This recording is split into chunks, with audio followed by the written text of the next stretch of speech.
রোজার সঠিক হক আদায় করব কিভাবে? শুধুই কি সারাদিন উপবাস থাকলেই হবে? আমরা এর আগে বিভিন্ন সময় বিভিন্ন পর্যায়ে বলার চেষ্টা করেছি। নবী করিম সাল্লাল্লাহু আলাইহি সাল্লামের বেশ প্রসিদ্ধ হাদিস আছে এই প্রসঙ্গে। তিনি বলেছেন, রুব্বা সাইমিন লাইসা লাহু মিন সিয়ামিহি ইল্লাল জু'। বহু রোজাদার আছে যাদের রোজার থেকে উপোস থাকা ছাড়া আর কিছু হয় না। রোজা থেকে সিয়াম পালন করে তাদের প্রাপ্তি, তাদের ঝুলিতে, তাদের ভাণ্ডে থাকে শুধুমাত্র উপোস থাকা, এছাড়া আর কিচ্ছু তারা পায় না। কত দুর্ভাগ্যের কথা!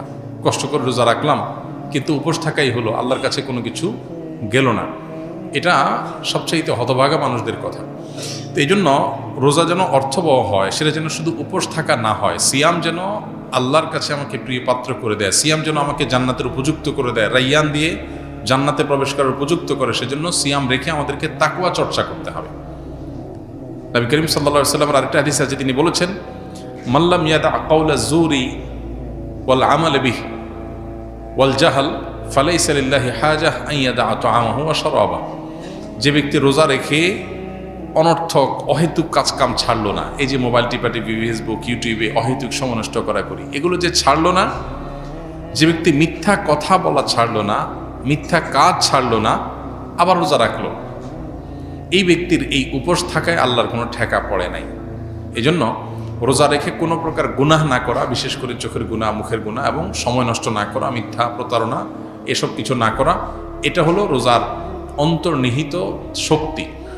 রোজার স্ট্রাকচারটা তো দাঁড়ায় যাবে, আমরা সাহারি খেলাম, সারাদিন কিছু না খেলাম, ইফতারিতে খেলাম, বাস পানাহার বর্জন করলাম, আমার রোজা দাঁড়ায় গেল। কিন্তু এই রোজা, এটার যে প্রাণ, সেটা আসার জন্য এই রোজা রেখে কোনো প্রকার সিয়াম পালন করে কোনো প্রকার গুনাহ থেকে আমাকে বেঁচে থাকার চেষ্টা করতে হবে, তাহলে সেটা অর্থবহ হবে।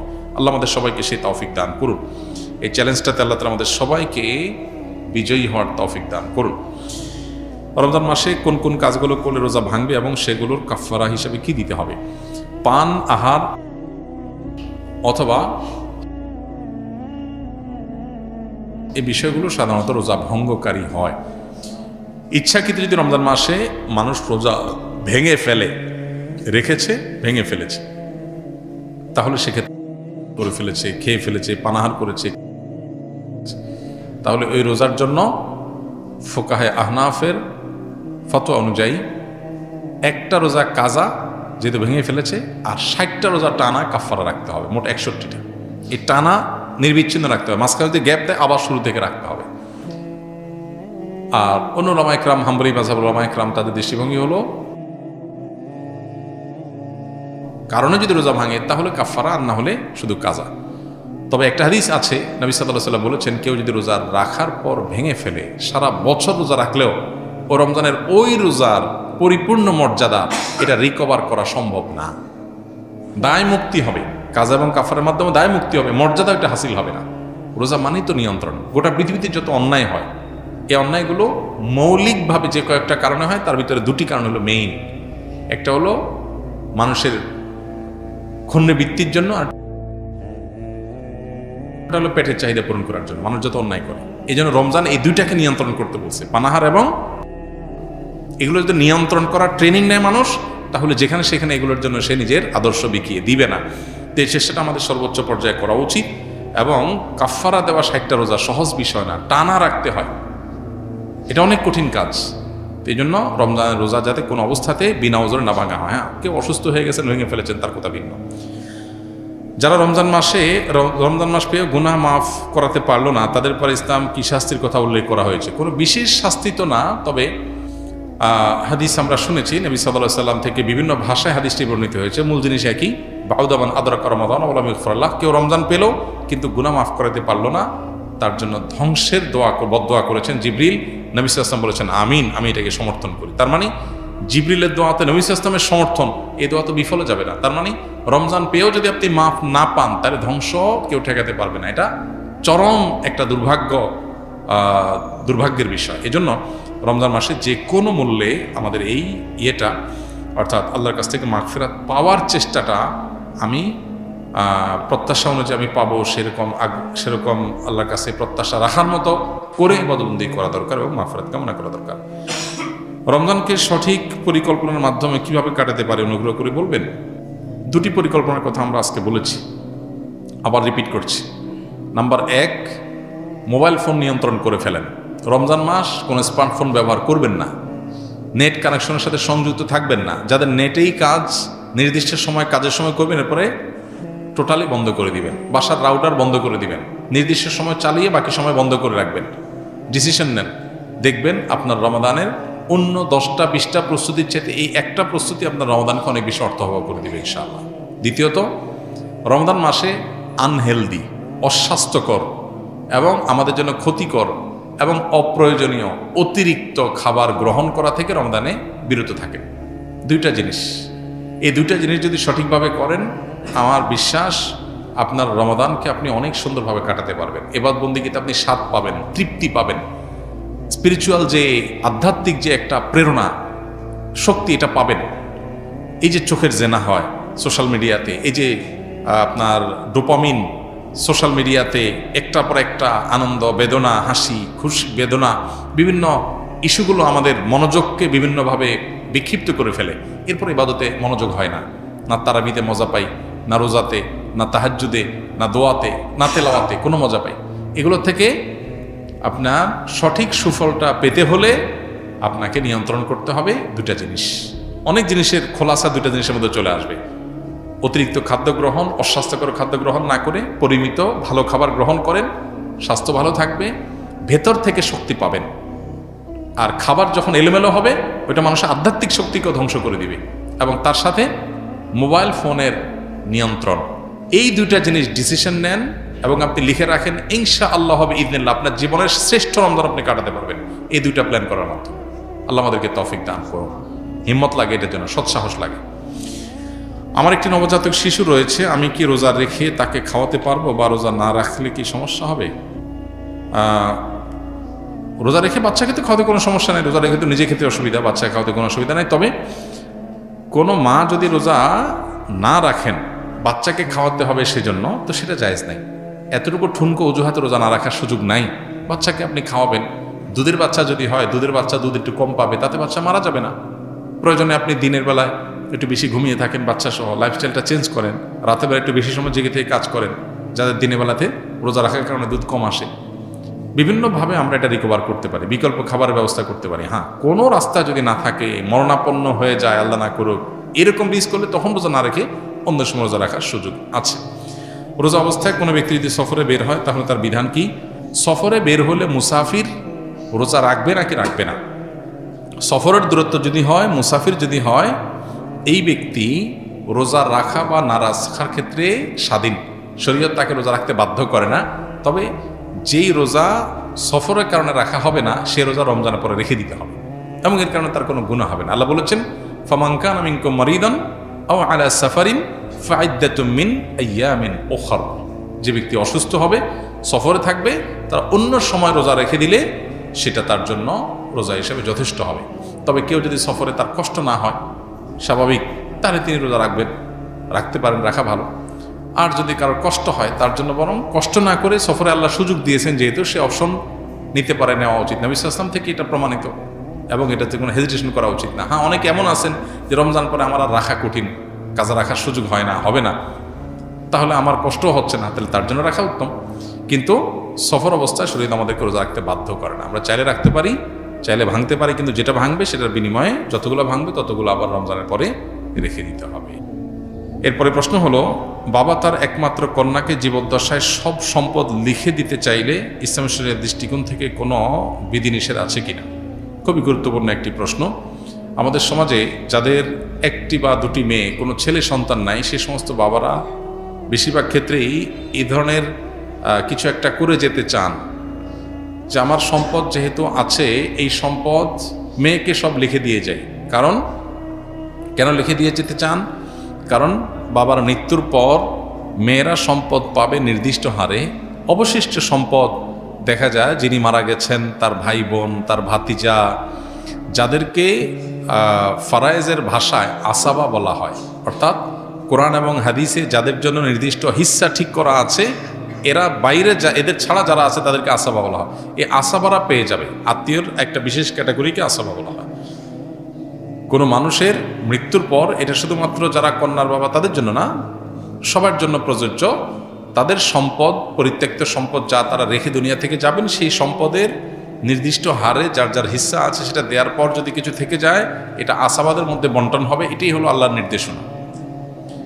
এখন যাদের একটা, দুইটা, তিনটা কন্যা সন্তান আছে, কোনো ছেলে সন্তান নাই, তারা বেশিরভাগ ক্ষেত্রেই এই আশঙ্কা করেন যে কন্যা সন্তানের জন্য নির্দিষ্ট হিস্সা আল্লাহ ঠিক করে দিয়েছে, সেটা আমি দিলাম, আমার মৃত্যুর পর সেটা সে পেল, কিন্তু বাকিটা তো আসাবারা পেয়ে যাবে। তো আসাবারা যেন না পায়, সেজন্য সবটুকুই জীবদ্দশায় মেয়েকে দিয়ে যেতে চান। এটা জায়েজ আছে কিনা এ সম্পর্কে প্রথম কথা হলো, আল্লাহ রাব্বুল আলামিন কোরআনে হাকিমে সম্পদ বন্টনের যে হার ঠিক করে দিয়েছেন, এটাকে আল্লাহ তাআলা আল্লাহর ভাষায় বলেছেন হুদুদুল্লাহ। আল্লাহ পরিষ্কারভাবে বলেছেন যে তিলকা হুদুদুল্লাহ, এই যে বন্টন নামা দেয়া হলো, এই এতটুকু পাবে, অতটুকু পাবে, এটা কার সীমানা? আল্লাহর সীমানা। আল্লাহর সীমানা লঙ্ঘন করা এটা জঘন্য এবং ভয়াবহতম অপরাধ। আল্লাহ রাব্বুল আলামিন মৃত ব্যক্তির পরিত্যক্ত সম্পদে যাকে যা দিতে বলেছেন তাকে তা দেওয়া, এটা আল্লাহর নির্দেশ। আল্লাহ বলেছেন ফরিদাতুম মিনাল্লাহ, এটা আল্লাহর নির্ধারণ। এটা কে ফিক্স করেছেন? আল্লাহ করেছেন। আল্লাহ তাআলা পরিষ্কারভাবে বলেছেন এটা আল্লাহর নির্ধারণ, এটা আল্লাহর সীমানা, অতএব এগুলো ক্রস করা যাবে না। মুশকিল হলো আমরা বেশিরভাগ মানুষ, আমরা আমাদের আপন বলতে বুঝি নিজের স্ত্রী, ছেলে মেয়েকে। খুব বেশি হলে বাপ মাকে আমরা হয়তো কাউন্ট করি। বেশিরভাগ মানুষই আমাদের গণ্ডিটা সীমাবদ্ধ হলো স্ত্রী এবং ছেলে মেয়ের মধ্যে। পরিবার বলতে এটুকু বুঝি। আমরা হয়তো সাময়িক বিভিন্ন পরিবেশ পরিস্থিতিতে বিভিন্নভাবে প্রভাবিত হই। কিয়ামত পর্যন্ত আগত সকল সমাজের সকল মানুষের জন্য আল্লাহর বিধান প্রযোজ্য এবং ইনসাফপূর্ণ এবং সবচেয়ে ন্যায্য। আমরা মনে করি যে আমার জীবদ্দশায় সব মেয়েকে বা ছেলেকে বা যাকে আমি মনে করি আপন, তাকে দিয়ে গেলে বোধহয় কল্যাণ হবে। বহু বাবা আছেন সকল সম্পদ বিশেষ ছেলের নাম বিশেষ মেয়ের নামে লিখে দিছেন, কিন্তু জীবদ্দশাতে দেখে গেছে যে ওই ছেলে মেয়ের হাতে বেজ্জত হয়েছে, কারণ সম্পদ পাওয়ার পর তারা চোখ উল্টায় ফেলছে। কেন আল্লাহ তাআলা নির্ধারণ করে দিয়েছেন? কেন আল্লাহ তাআলা জীবদ্দশায় সবাই দিয়ে যাওয়ার পরে উৎসাহ দেন নাই? এই জিনিসটা তখন হয়তো আমাদের বুঝে আসে। হ্যাঁ, হয়তো মানে হাজারে 2-4-10টা কেস হয়, কিন্তু হয়। আর সবচেয়ে বড় কথা হলো আল্লাহ তাআলা কোরআনে কারিমে বলেছেন আবা উকুম ওয়া আবনা উকুম লা তাদরুনা আইয়ুহুম আকরাবু লাকুম নাফা। ফারায়েজের ক্ষেত্রে আল্লাহ সুবহানাহু ওয়া তাআলা যাকে যা দিতে বলেছেন, তোমাদের বাপ দাদা, তোমাদের সন্তান সন্ততি, কে তোমাদের বেশি কাজে আসবে তোমরা জানো না। তুমি একজনকে আপন মনে করে সব দিয়ে দিলা, এটা তোমার ক্ষতির কারণ হতে পারে। আল্লাহ যাকে যা দিতে বলেছে তাকে তা দাও, তোমার বুঝে না আসলেও দাও, তোমার মনে না চাইলেও দাও, এতে তুমি আল্লাহর কাছে রিওয়ার্ড পাবে। আর মনে রাখবে তোমার জন্য আল্লাহর নির্ধারণটা তোমার নির্ধারণের চাইতে বেশি গুরুত্বপূর্ণ এবং বেশি উত্তম। আল্লাহর চাইতে বেস্ট বা বেটার, সর্বোচ্চ পরিকল্পনাকারী, সবচেয়ে উত্তম পরিকল্পনাকারী আর কেউ নাই। এজন্য সম্পদ আমার যা আছে সেগুলো সব আমি আমার ছেলে মেয়েকে দিয়েছি, আর কেউ যেন না পায়। এটা আমরা আমাদের মতো করে আমাদের জগৎটাকে ভাবি।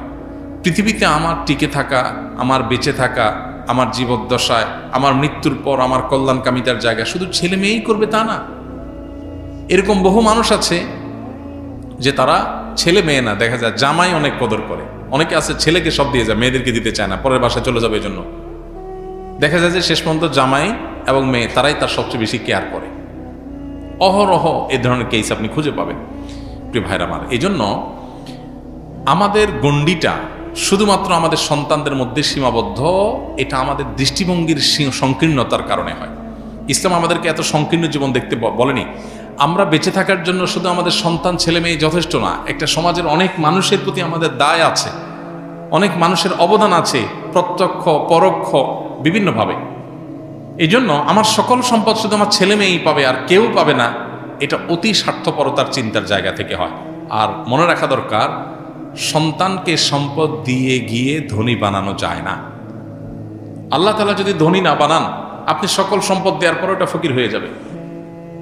আল্লাহ যাকে যা দিতে বলেছেন, ইমানদার হয়ে থাকলে আল্লাহর নির্ধারণ করে আস্থা রাখেন, ইয়াকিন রাখেন, হ্যাঁ, আপনি আপনার জীবদ্দশার সন্তানকে অবশ্যই দান করতে পারেন। বাবা তার সন্তানকে হেবা করতে পারে। আপনার 2টা বা 3টা সন্তান হয়েছে, আপনি তাদেরকে সম্পদের থেকে যা খুশি তা দিতে পারেন, কিন্তু যা দিবেন সমান হারে দিবেন। যে কয়জন আছে দেন, কিন্তু সব দিয়ে যাবেন, একটু রেখে যাবেন না। কেন? কারণ রেখে গেলে অন্যরা ভাগ পাবে, সেজন্য। তাহলে অন্যকে বঞ্চিত করার জন্য সন্তানকে দিয়ে বড়লোক করে দিতে চাইছেন, এই বড়লোকই তার কাজে আসবে না বা এই বড়লোকই টিকবে না। এই জন্য এই অ্যাপ্রোচ বা এই উদ্যোগটা প্রশংসনীয় কোনো উদ্যোগ নয়। হ্যাঁ, আপনার যদি মনে হয় আমার মৃত্যুর পর আমার মেয়ে বিপদে পড়তে পারে, অন্যরা তাকে না দিতে পারে, তাহলে আপনি তাকে পর্যাপ্ত দেন, কিন্তু কিছু রাখেন যে মৃত্যুর পর সেগুলো যেন বন্টন অন্তত হতে পারে। কিছুই রাখবেন না, এটা আপনার নিজের জন্য ক্ষতিকর, আর এটা শরিয়ার নির্দেশনাও না। আল্লাহ তাআলা কোরআনে কারিমে বলেছেন, ফাইন কুন্না নিসাআন ফাওকা ইসনাতাইনি ফালাহুন্না সুলুসা মা তারাক ওয়া ইন কানাত ওয়াহিদা ফালাহান নিসফ। 2 বা 2-এর অধিক কন্যা সন্তান যদি কারোর থাকে, তাহলে তার মৃত্যুর পর তার সম্পদে যদি কোনো ছেলে না থাকে, শুধু কন্যাই থাকে 2 বা 2-এর অধিক, তাহলে তারা পাবে টোটাল সম্পদের 2/3, 3 ভাগের 2 ভাগ। আর যদি একটি কন্যা সন্তান থাকে, তাহলে টোটাল সম্পদের 50%, হাফ, অর্ধেক পেয়ে যাবে। আর বাকিটা আসাবা হিসাবে যারা যারা আছে সবার মধ্যে বন্টন হবে। অতএব আপনার যদি মনে হয় যে না, জীবদ্দশায় আমার বেশ কিছু দিয়ে যাওয়া উচিত, তার তেমন কিছু নাই, আপনি দেন, কিন্তু কিছু রাখেন অন্তত বন্টনের জন্য। অন্যদেরকে বঞ্চিত করে ফেলে সন্তানকে ধনী বানানোর চিন্তা প্রশংসনীয় চিন্তা নয়। এরপর প্রশ্ন হলো, কিস্তিতে মোবাইল বিক্রি করা জায়েজ আছে কিনা, বা বিক্রি করলে গুনাহ হবে কিনা, বিস্তারিত বুঝিয়ে বলবেন। কিস্তিতে মোবাইল বিক্রি করা বা অন্য যে কোনো জিনিস বিক্রি করা জায়েজ আছে। কিস্তিতে কেনাবেচা মৌলিকভাবে জায়েজ। সাহাবীদের মধ্যেও কিস্তিতে কেনাবেচার এই কালচার ছিল। নবীজি সাল্লাল্লাহু আলাইহি সাল্লাম এই ব্যাপারে কোনো নিষেধাজ্ঞা আরোপ করেন নাই, বরং তার সম্মতি পাওয়া যায়, সেখান থেকে বোঝা যায় যে কিস্তিতে কেনাবেচা করা জায়েজ আছে। এখন কিস্তিতে কেনাবেচা করলে যেটা হয়, সাধারণত নর্মাল কিস্তিতে, যদিও আমাদের বড় বড় বিভিন্ন আপনার কোম্পানিগুলো তাদের ফ্রিজ বা বিভিন্ন আইটেম বিক্রি করার ক্ষেত্রে কিস্তিতে বিশেষ পলিসি অবলম্বন করে, যেগুলোর কারণে সেটা নাজায়েজ হয়। এমনিতে জেনারেল কিস্তিতে ধরুন আপনি একটা জিনিস, একটা মোবাইল কিনলেন, ওইটার দাম ধরেন 10,000 টাকা, কিস্তিতে কিনলেন, আপনার কাছ থেকে 12,000 টাকা দাম রাখলো, 12টা কিস্তি করে দিল, এটা জায়েজ আছে, এটা না জায়েজ না। কিন্তু এটার কোনো প্রক্রিয়া আপনার নাজায়েজ হয়, সেটা আপনাকে ভালো করে জেনে নিতে হবে যে আপনি যখন কিস্তিতে কোনো বিশেষ লেনদেন করবেন, বিশেষ করে যখন সেখানে এই সহজ লেনদেনের বাইরে আরও কোনো শর্ত আরোপ হবে, তখন আপনাকে ভাবতে হবে যে সেটা শরিয়া আপনাকে অনুমোদন করে কিনা। রমজান মাসে কিছু কিছু মসজিদ কয়েক মিনিট আগে আজান দিয়ে দেয়, সেক্ষেত্রে আমরা কোন আজানটি অনুসরণ করে রোজার ইফতার করব? সূর্য ডুবেছে এটা নিশ্চিত হয়ে গেলে আমরা ইফতার করতে পারবো। ইফতারের সাথে আসলে তো আজানের সম্পর্ক নাই, যদিও আমরা সূর্য ডুবার পরপরই আজান দিয়ে থাকি মসজিদগুলোতে। অতএব সূর্য ডুবার আজান দুইটাকে আমরা একই অর্থে ধরে নিয়েছি, যদিও ইফতারের টাইমিংয়ের সাথে আজানের সম্পর্ক নেই। সম্পর্ক কিসের? সূর্য ডুবার। অতএব সূর্য ডুবেছে এটা নিশ্চিত হয়ে গেছেন, আপনি ইফতার করতে পারবেন। এত মিনিটে সূর্য ডুবে গেছে, এত মিনিট পার হয়ে গেছে, মানে নিশ্চিত আপনি ইফতার করতে পারবেন। আজান 2 মিনিট পরে দিলেও কিছু আসে যায় না। এখন কোনো মসজিদে যদি মুয়াজ্জিন টাইমে 2 মিনিট আগে আজান দিয়ে দেয়, তাহলে ইফতার করা যাবে না, আপনাকে দেখতে হবে টাইম। হতে পারে মুয়াজ্জিন ভুল করেছেন।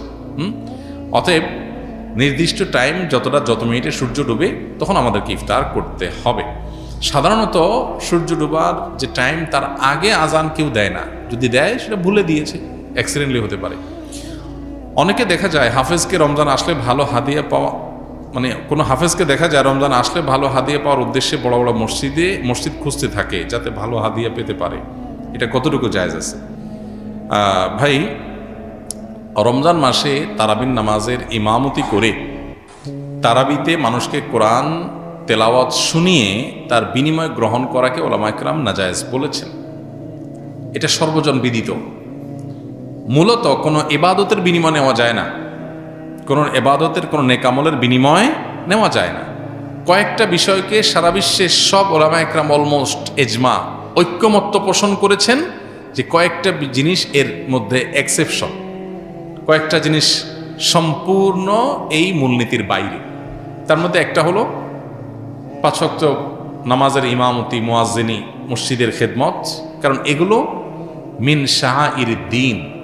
5 ওয়াক্ত নামাজ দ্বীনের নিদর্শন, প্রতীকী বিষয় ইসলামের, এটা টেকাবার জন্য কিছু মানুষ যদি ডেডিকেটলি না রাখা হয়, তাহলে সেক্ষেত্রে মসজিদে নামাজ কায়েম নিয়মিত সময় মতো হওয়া কঠিন।